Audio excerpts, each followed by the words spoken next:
Welcome back to Views with Hughes with Jennifer News. This is Jerome Hughes, and today's story: the proxy fight is back on. This comes on the heels of what's been happening this past Thursday, where Elon Musk, speaking at a conference with the New York Times, has mentioned in an interview where he pushed back against the different advertisers on X, telling them to go F themselves, and he said, "Hey, Bob," making a reference to Bob Iger. Ever since then, this is rumored to also led to thousands of people to canceling their Disney Plus subscriptions, as well as to strengthening the already ongoing proxy fight from Nelson Peltz.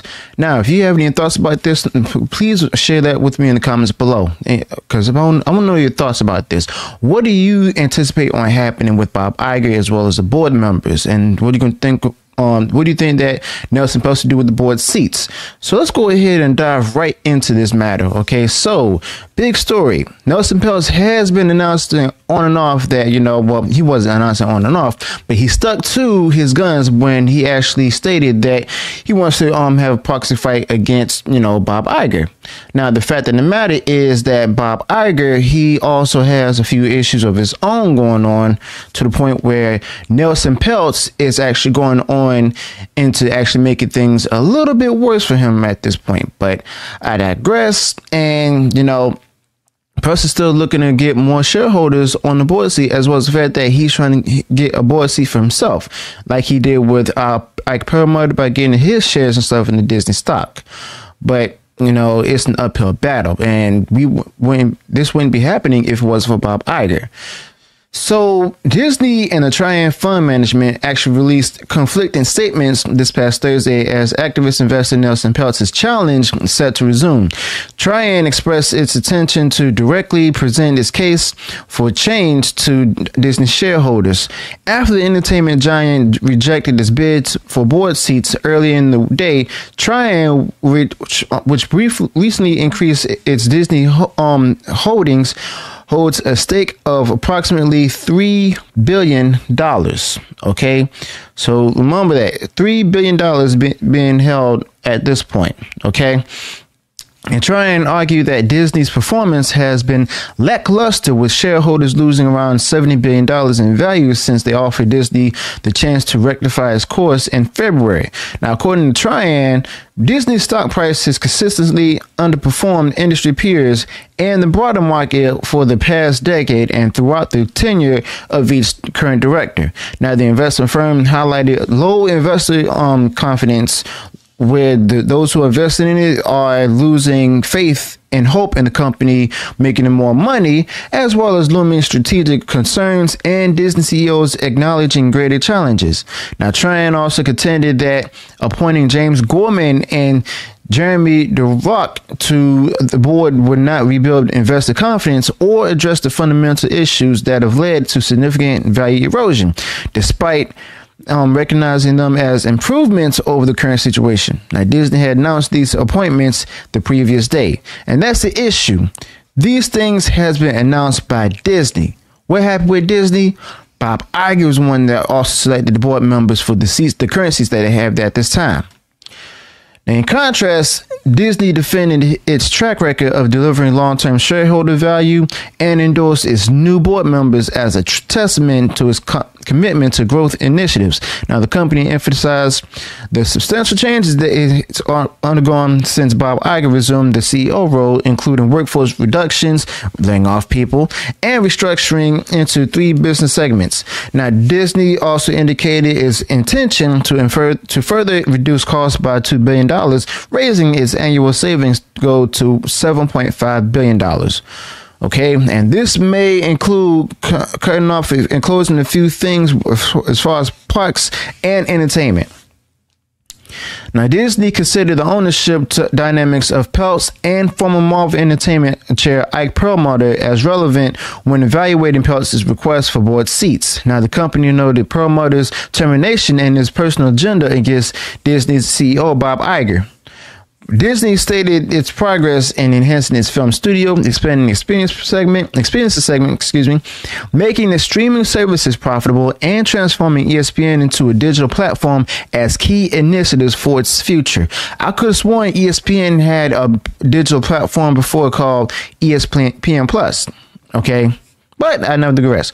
In the fourth quarter, Disney's direct-to-consumer streaming services like Disney Plus, Hotstar, and Hulu, and ESPN Plus generated $5.55 billion in revenue with an operating loss of $385 million, showing a significant improvement.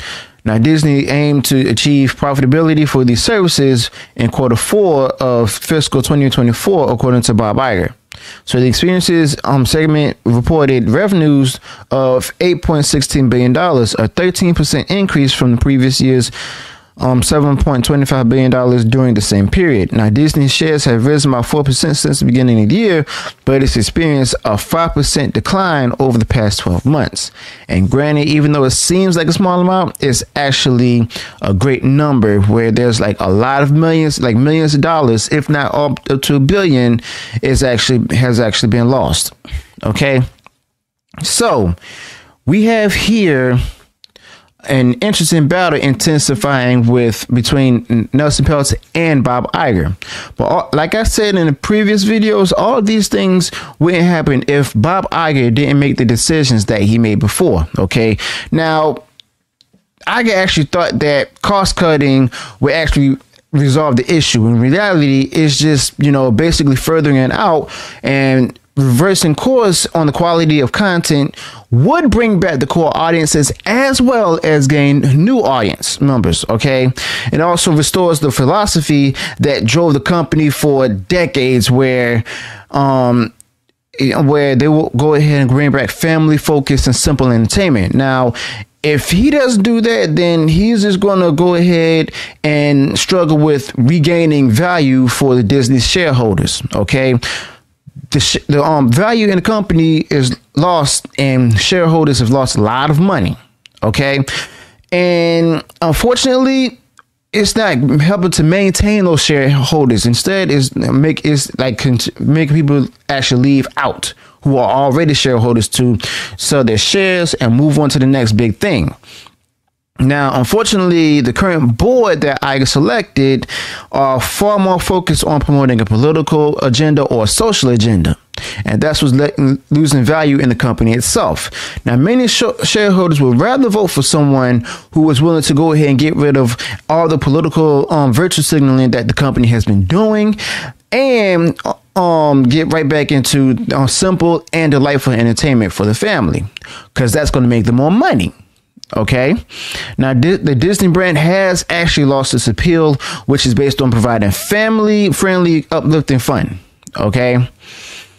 And Peltz is looking to get right back to that, if that's going to go ahead and make him more money, because, of course, family entertainment does make a lot of money. I mean, ergo with the whole old school Sesame Street and stuff. Okay. And if they do this, Disney will become a much more dominant company again. Now, Disney has about 5 years, if not long, to go ahead and try to change course, or people will move on to different or better things like they have already. Now, they may include replacing board members that were selected by Bob Iger. All right. So let me know your thoughts about this in the comments below. Okay. Do you actually think that Bob Iger is able to go ahead and change course in the company, or is he not willing to? Or do you think that he's going to continue with the mess that he's already in? Because there's been reports and rumors out there stating that he's looking to go ahead and get away from the whole woke ideology being put into the Disney content, such as the brands of Marvel and Star Wars, so on and so forth. Okay, so in other words, when reports have been confirming that, I will definitely report on that. So let me know your thoughts about that in the comments below. Also, be sure to include any additional thoughts on this topic that I did not touch upon in the comments. If you enjoyed the shading video, go ahead, smash the like button, and share far wide across social media. Also, if you believe that I went wrong anywhere in the video, go ahead and share with me the corrections in the comments below. If you enjoyed the shading video, go ahead, smash the like button, and share far wide across social media, as I said. And if you have done so already, you enjoyed all the content out there, go ahead, subscribe to the channel, click the bell notification, so that way you'll be notified of future uploads and updates. Until then, peace.